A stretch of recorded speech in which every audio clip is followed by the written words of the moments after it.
একদিন দুইটি মুরগি রাস্তা দিয়ে যাচ্ছিল।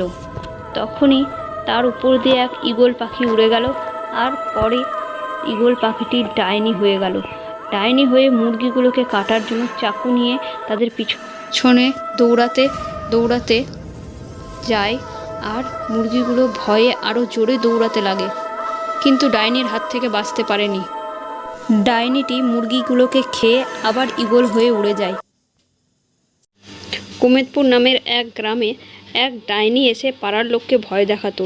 তাদের বাড়িতে যা যা খাবার আছে সব তাকে খেতে দিবে, না হলে তাদের একটা করে মানুষকে খেয়ে নিবে ডাইনি। তাই তারা ডাইনির ভয়ে, কারোর বাড়িতে যদি মাছ মাংস রান্না হতো তাহলে ডাইনি সেই বাড়িতে যে বেশি তাদের উপর অত্যাচার করত।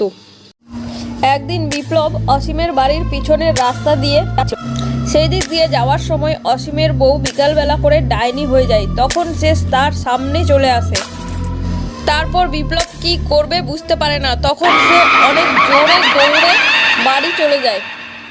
বাড়িতে গিয়ে তার মাকে সবকিছু বলে, আর তারা দুজন মিলেই পুজো করতে বসে যায়, ডাইনি তাড়ানোর পুজো।